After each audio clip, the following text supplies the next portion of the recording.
right time with Bomani Jones. There's a story that's been going on right now in sports that, if you ask me, probably should be the number one story that we talk about right now. It's probably the story that's in the news that is of the greatest level of significance, but somehow isn't getting a whole lot of run. That story is the one involving Tim Beckman, the head football coach at Illinois. Now, I understand that a significant part of why this story probably isn't getting more run is that, he's the head football coach at Illinois. Like, I get that.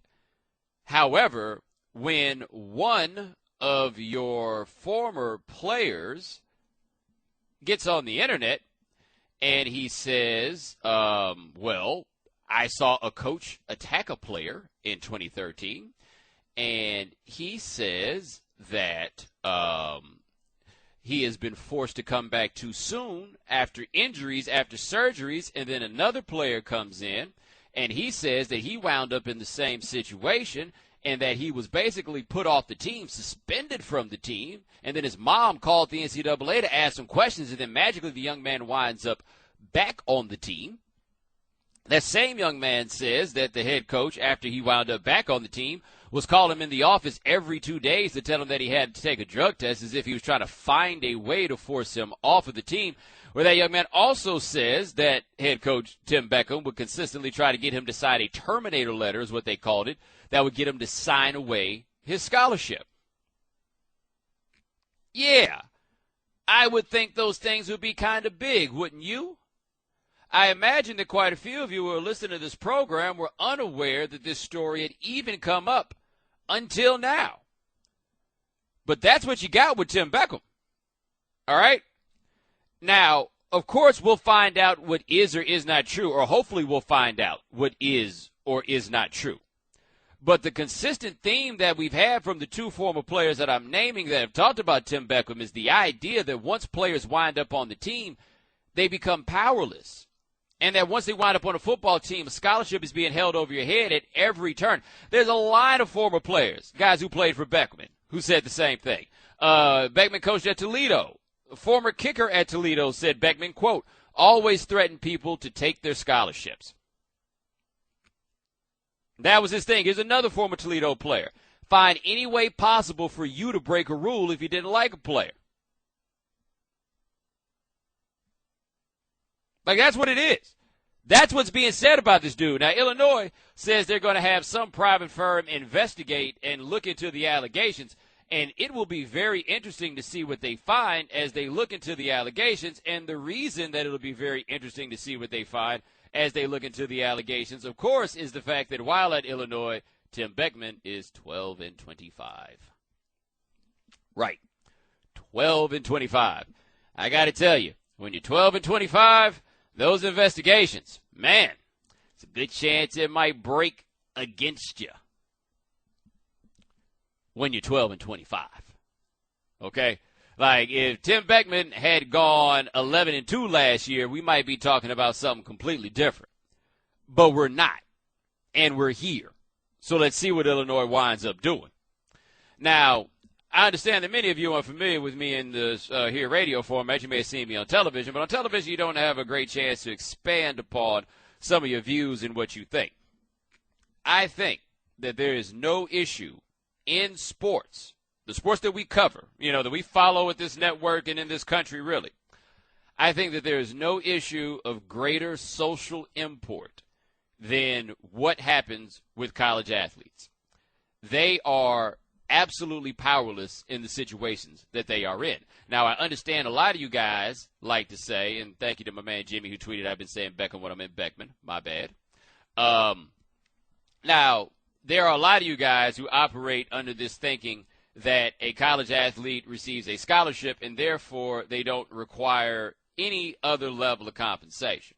Now, the discussion we're having right now is not about a level of compensation. I'm basically talking about respecting humanity.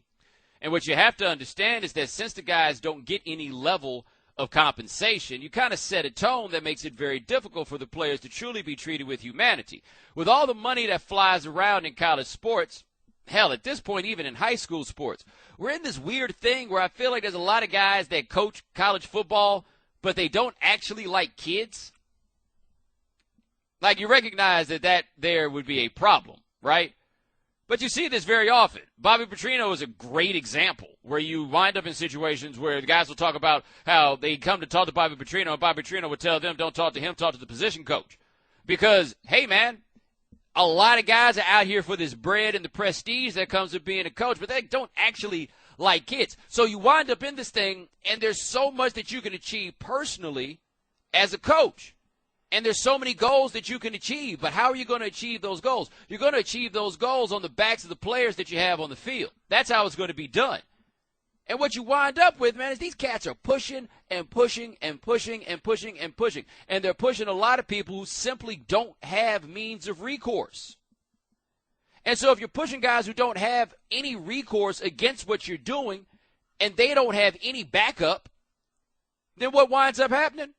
Well, you wind up where we are today, where you wind up with a player saying that he had a surgery and that the doctor that Illinois hired to do the surgery didn't tell him anything about the surgery. He finds out later that it was a 100% removal of his lateral meniscus, and then was pushed to play before he was comfortable with it, and then told by his offensive line coach that the injuries were, quote, in his head. That's what you get when all these things come together. And when you read these stories, they don't wind up at the top of the news. But I tell you this, if somebody had found out this kid had taken $25,000, it would wind up at the top of the news. $25,000. We'd be there. We'd be here talking about it. Who have you heard talk about what's going on with Tim Beckman at Illinois before this? I'm not saying that for you to pat me on the back about it. I'm saying, really, when have you heard it? How much of it have you heard? How do you not hear this and not think that this is absolutely insane and problematic? Now, telephone number is 888-729-3776, and the story about what's going on in Illinois ties into something I found to be interesting, which was Everett Golson is looking for someplace to go play college football now. He's not going to be the starter at Notre Dame. He's going to graduate in time to go ahead and be a graduate transfer and go somewhere else. And there's a pretty impressive list of schools that are willing to take him because in spite of Everett Golson's turnover problems, you're just not going to find a quarterback on the street who has gotten a team to a national championship game. Well, Jimbo Fisher had a quote about Everett Golson where he said that he and Everett Golson were negotiating, but he would not promise Everett Golson a starting job. And I don't blame Jimbo for not promising Golson a starting job.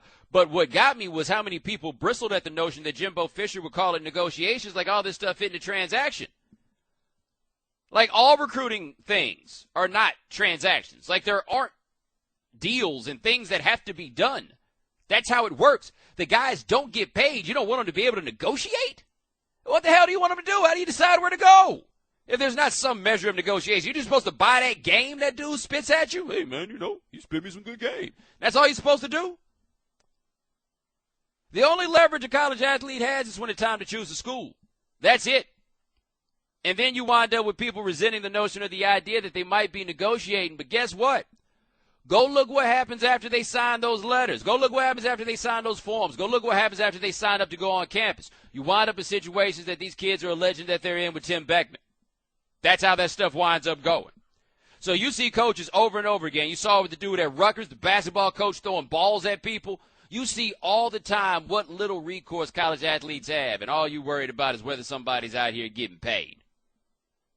It happens over and over and over. But you're worried about the idea that Everett Golson might be negotiating. Look around at what's going on at other places. Look at what happened at Illinois. Everett Golson damn well better be negotiating. You better be doing whatever you can to make sure on the front end that you can get what you need. Because once you in on the back end, Jack, what's there for you? What's there for you? You better hope you got somebody that has your back. And far too many of these young men simply do not. You got some man pushing you to play hurt so he can make millions of dollars and you don't get a damn thing. Just think about all that together the next time you watch a little college athletics, huh? Bomani. Our next guest, he is a columnist at the Los Angeles Times, wrote a great column off of the Clippers-Rockets games where he sounds a little bit worried about the Clippers. He also appears regularly on Around the Horn. His name is Bill Plaschke. Bill, what's going on? What's going on, man? Congrats on your show. It sounds great out here. Everybody's loving it. Good job, man. Hey, man, I appreciate it. I appreciate you being in the Pacific time zone, making it a lot easier for us to have you on as a guest. That's a big part of it, man. I read your column on the Clippers. You sounded a little down on them. Is that fair to say? Yeah, I'm very down. I mean, you know how it is, Bomani. A championship. I mean, 3 days ago, people were talking about the Clippers, and maybe even you on your show were talking about the Clippers. I was in Houston, didn't hear it. Is that they maybe are the best team left in the NBA? Maybe this is a potential championship team the way they were playing. Championship teams don't treat closeout games like they were scrimmages, and that's what the Clippers did. They just aren't mentally there yet. I was very disappointed. Again, I judge whether a team's ready to win it all by whether they can win a game like that, and they didn't even compete, and that's saying something against the sorry Rockets who haven't really competed at all this whole this whole series until last night. So very disappointed in them. I think they'll win the series. In fact, I think they'll probably win Game 6 by about 20 points here at Staples Center tomorrow night because they're that much better than Houston. But I mean, it's a little bit alarming that they couldn't get it up for a game when they got to realize, as you know, every time you extend a series, you risk Chris Paul's hamstring more. You risk Blake Griffin's ankle and his knee. You risk injury. They needed to get him out of the way now and rest for Golden State or for Memphis, and they didn't do it. Well, you touched on something I think is interesting. This isn't a young team. Like, all these guys are pretty experienced. Chris Paul has this great reputation for being a leader. So how do they come out and lay an egg like that? Well, I think a lot of them haven't been. Well, again, as you know, and not once in franchise history, they advanced to as far as the Western Conference Finals, and a lot of them. Chris Paul has never been to a finals. For all the leadership he has, he's never been to a conference finals before. Blake's never been to a conference. DeAndre hadn't. So there's still, I know they're veterans, and it's kind of their time to shine, but they haven't really done it before. And then you got the guys coming off the bench who, Austin Rivers was just awful yesterday, and he's been like the star of the series, and everybody's stunned. Everybody was so funny, Bomani. Everybody here in L.A. I got so many emails from people, very, very detailed email during the season saying, you know what, the Clippers must have gotten to the LA Times management because you're not ripping Austin Rivers enough.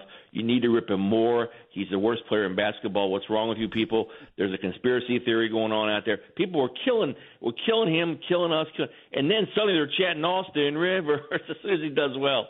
But he was back to his old self. He didn't show up. Jamal Crawford didn't show up. J.J. Redick didn't show up. And again, if you look at those guys' histories, none of those guys has ever really been there before and been in this type of situation. So I think they're learning just like Golden State's learning all this. It's the same kind of thing. All right, talking to Bill Plaschke of the L.A. Times, and you called them the sorry Rockets. They looked so bad at those games in L.A. where Dwight Howard was coming apart. Did they just decide to play in Game 5? Yeah, you know what? And you can actually hear people at the Toyota Center talking about, like, oh, my God, they actually showed up tonight. People were stunned. Yeah, apparently they got a little bit scared and finally decided, you know what, we're going to, I think they know they can't beat the Clippers. You can see that and sense that in their eyes and their body language. But they said, when we go down, it's not going to be at home. We're going to give it one more last good old college try. But that's really the only game they put out full. They've competed for one quarter of this series until last night. I mean, they were. I'm thinking, how does this team win 56 games? I mean, I'm stunned. Dwight Howard. I've already written this many times, but thank goodness he didn't stay in L.A. because he's not that good. And James Harden doesn't. He wilts under pressure. He doesn't want to take control. I was very surprised, and I know there's a lot of analytics going on with the Rockets. And Daryl Morey's a very, very famous general manager, and with with all the analytics he does. But this is a poorly assembled team, if you ask me. Oh, talking to Bill Plaschke of the L.A. Times. And it's an interesting combination of things they have there, but they also, we talk about Chris Paul being with the Clippers, they're depending on Dwight Howard and James Harden to be the guys. Those are your leaders, the steady the ship guys. That doesn't sound like a steady ship. And they have no backup, but they have no second playmaker either. If it ain't Harden, it ain't nobody. If he's off the court, nobody knows who's going to shoot, who's going to pass, so they all just jack it up. All right, let's take this back to the Clippers. Now, this is a team we saw they got this far last year. You talked about they don't have the great experience with getting to this level, but it's Chris Paul. That's the guy. We saw him do it on one leg in that Game 7. We see how much better they are when he plays in this series. But during the season, you heard people talk about the idea that he was starting to wear on the guys on the team. What did you think about that notion? Oh, it was true. It was Doc even pretty much admitted it to me. He doesn't. Although Doc never specified these names to me, it was our belief, and I believe it to be true, that Blake and DeAndre Chris graded on them, and they didn't really. And they were even as early as the first round against the Spurs, they were yapping at each other coming off the court. Chris can be a little bit like the Kobe Bryant out there a little bit. He's Kobe Bryant without Kobe Bryant's rings sometimes. And Blake and DeAndre are like, wait a minute, man, like what have you ever done? And he really pushes him hard, and he yells at him on the court, and he's get the raised eyebrows and shaking the head and stuff, and they don't like that. And I think this was an issue, and I think it still could be an issue moving forward. And we'll see what DeAndre does in free agency. We'll see if he turns down more money and goes somewhere else. Well, that will tell us a lot about what's going on. And Blake, Blake has come. I think it's been quieted now since early in the San Antonio series, because Blake is really coming to his own, right? I mean, you're watching him. I can't believe the leap he's made from last year. I mean, he's like their point guard when Chris wasn't there. I mean, he's got court vision. His jump shot's tremendous. He knows when to go inside. He's got great judgment now. He's really, to me, of all the NBA players this postseason, he's taken maybe the biggest step. And so that's kind of quieted it. But no, this is, and I believe you said this on our show before, Bomani. Yeah, this is Chris Paul grates on these guys, and that's been an issue, and it could still be one moving forward. All right, last question for Bill Plaschke, the LA Times. It's been like this for a while now, but does it still feel strange, this idea that it's May, we're talking about playoff basketball at the Staples Center, and we're talking about the Clippers, and we're not talking about the Lakers? Oh, it's so weird. It is still, this is a Laker town through and through. Remember, Chris Paul and Blake Griffin, as recently as late last year, were booed at Dodgers. When they show them on the big screen at Dodger Stadium, they get booed. Okay, and they're right. This is right, and this feels very weird. It's weird to listen to the radio stations and hear local radio. Sports talk radio is not real big in L.A. except when Bomani's on, but they talk about the sports talk radio hosts are cheering for him to lose. I mean, people here, there's a very small bandwagon, and hardly anybody's on it. And it's just, even their own building. Remember, they're the third 10 in the Staples Center. Kings and Lakers have the biggest rooms there. So even the Staples Center people, they just aren't on their nobody's on their bandwagon. It's really strange. The whole thing is really strange. We'll see what happens in the next round, but they still feel a little bit like orphans out here. And I think Ballmer, that's part of the new owner's part of his deal, is he wants to either get a new building or, frankly, eventually move back to Seattle, because they just don't feel, the town just hasn't picked up on it yet. Bill Plaschke, the LA Times, and ESPN's Around the Horn. You are a great man, sir. Thank you so much. You're awesome, Bomani. Great show. Keep it up, man. Take care. Geico presents Strange Saving Stories. Astronomers detected an interstellar transmission. It stated, Geico, 15 minutes could save you 15% or more. The implications were staggering. Was the cosmos telling us we could all save hundreds on car insurance with Geico? Or did their radar merely pick up a signal from the nearby Rufus and Clyde's morning show? We may never know. Geico. 15 minutes could save you 15% or more on car insurance. The Right Time with Bomani Jones. We are knee-deep in the NBA playoffs. Now, look, I am an NBA guy. I love the NBA. I love high-level basketball. I demand my basketball be high level. I love high level. I'm a connoisseur about this, right? Like, I feel like people who only watch college basketball, you guys are like winos. And I've always had the question as to whether or not winos who loves wine more? Winos or connoisseurs? Connoisseurs require everything to be on point and all these special things to make it work. Wino don't even need a cup, right? That's how much that wino loves wine. Wino doesn't even matter, right? Thunderbird, I'll take that. That's all the wino needs, baby. So maybe you college basketball fans, maybe you guys love basketball more than I do, because you can convince yourself you love that slop. If you love college basketball because it's where you're from and your friends and everything else, that's fine. Just don't tell me you're a basketball fan. Anyway, I am a high-level basketball fan. Basketball, to be entertaining, has to be played at a high level. NBA basketball is played at a high level. I love it. I love it. I love it. And am I the only person that feels like these playoffs are just a little bit boring? Anybody? I mean, number one, they've legislated out all the violence. And I'm not saying that I advocate violence necessarily. I am saying that I like to watch people fight. I like to watch people get close to fighting. I like to watch people hit each other very hard when they play basketball. I like to see clotheslines and stuff like that. I enjoy watching it. I think that we can handle it without having to call the National Guard. I know most people who watch NBA basketball are always a little fearful. It's always about to pop off. They're afraid it's going to be the revolution or something like that. Don't worry. It's not going to come down that way. You could be just fine if we had some more physical play, but we don't really have it. That's one level that's made these playoffs kind of boring to me. The other level, look, this is what they wanted in the league.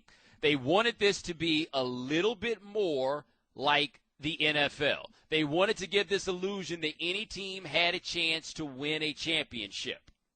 That's what they wanted. They didn't want to wind up with just like 4 or 5 really good teams and just some other teams that happened to be there. That's not what they wanted coming out of that lockout. So you know what you wind up with? You're winding up with a situation where either the Hawks or the Wizards are going to make the Eastern Conference Finals, and you ain't trying to watch a damn one of them, are you?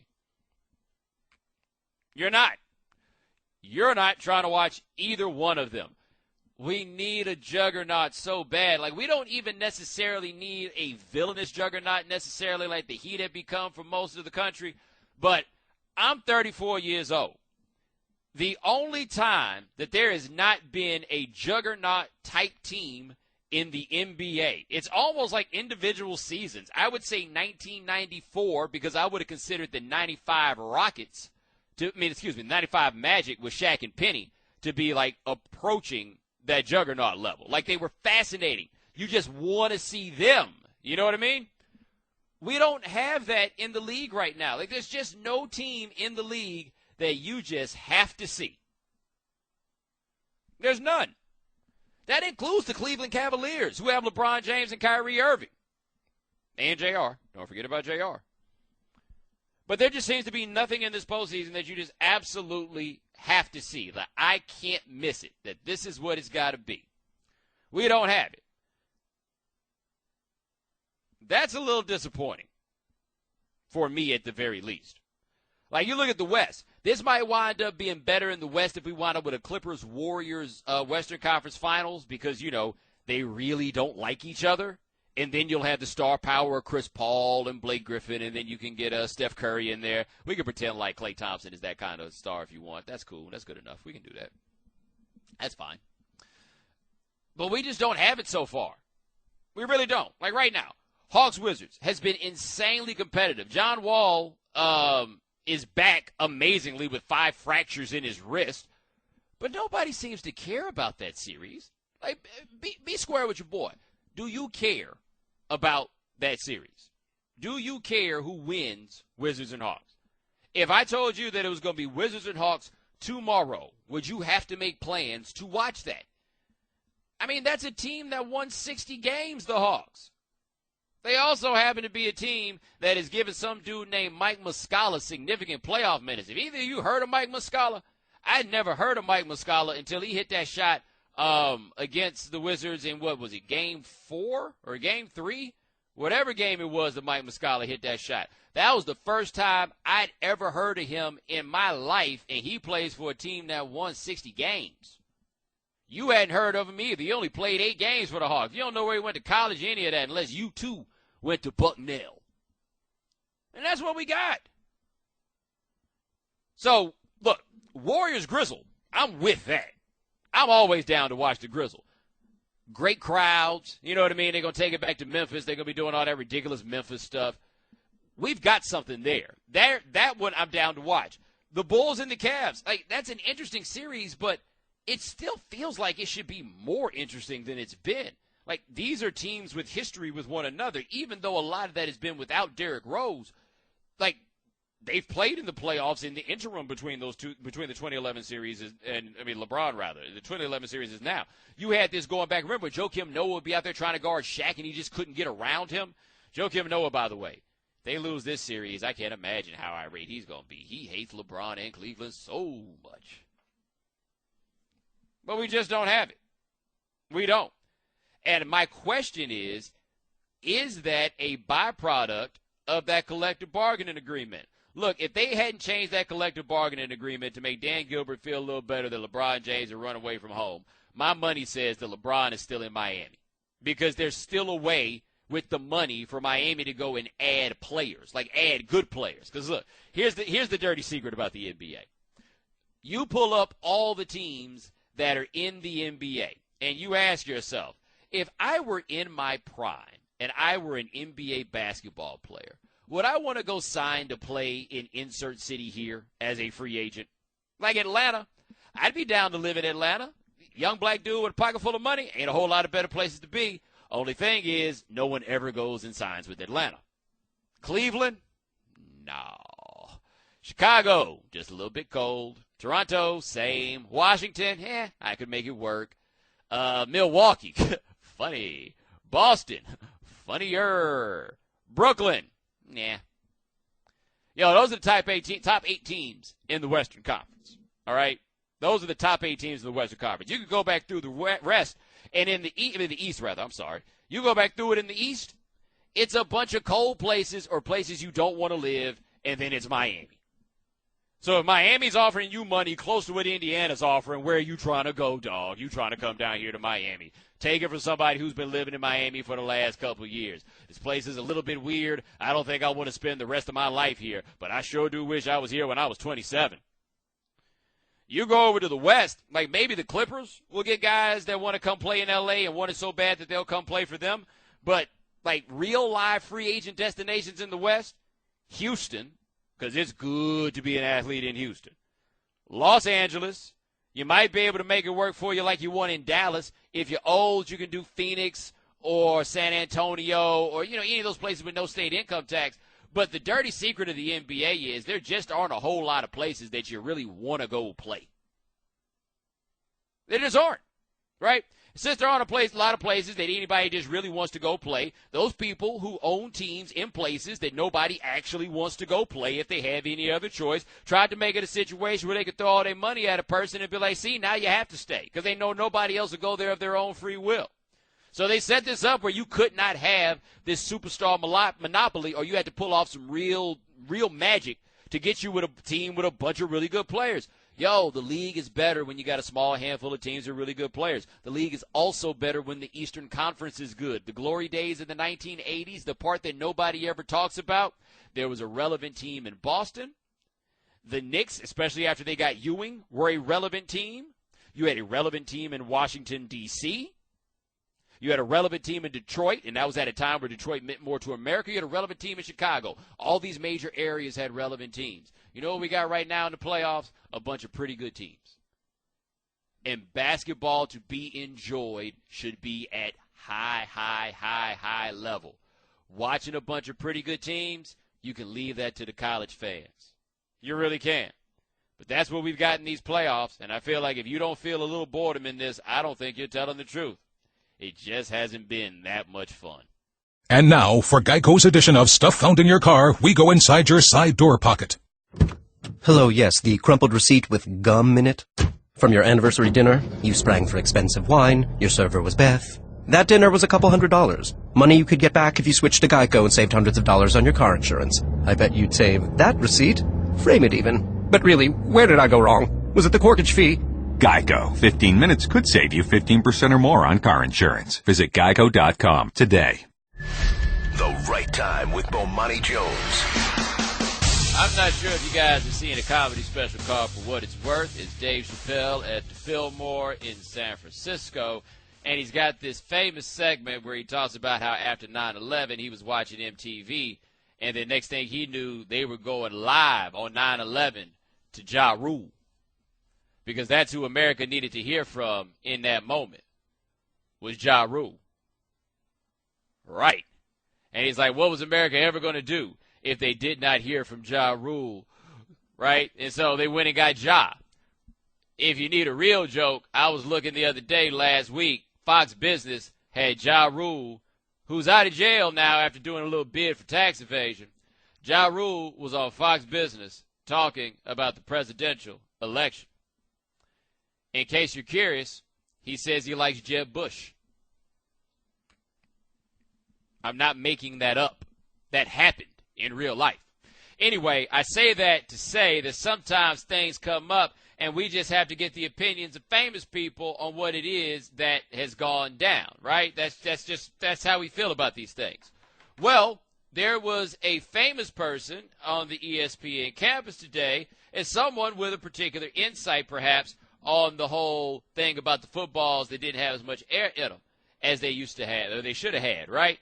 And who was that? That was Rob Gronkowski. Now, Rob Gronkowski was on campus with Odell Beckham Jr. As they were promoting the Madden cover vote. Odell Beckham Jr. happened to win, which is a bit of a surprise.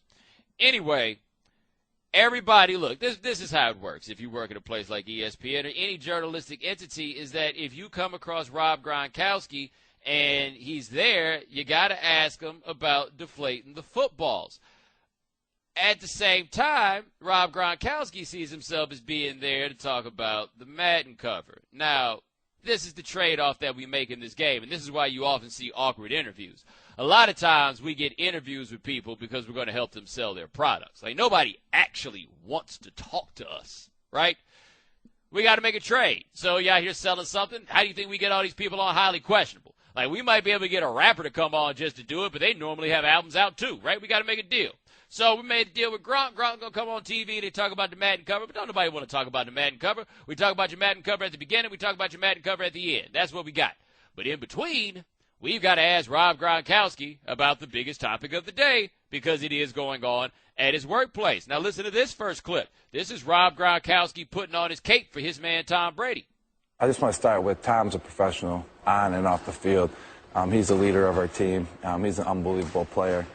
And he has full support from myself and definitely in the organization. As you can see, the statements that Bob Kraft been putting out there and everything. So it is what it is, and I'm just going to watch it and see how it plays out. I mean, I have nothing to do with what's going on and everything. So what I can really do is just keep on focusing on myself, keep on focusing on what I got to do to become a better football player and get ready for this upcoming season. Now, that's a great answer, Gronk. That's how you do it. That's how you stay out of the line of fire. The other thing I would like to note is if they were running a scam on the footballs, because Gronk said he has no idea. All he knows about is that the ball's in the right place, that he's going to hurt his fingers no matter what, so he's going to go ahead and catch it. Well, let me tell you something. I don't know about you, but the last person I would tell if we were up to some sort of conspiracy is Gronk.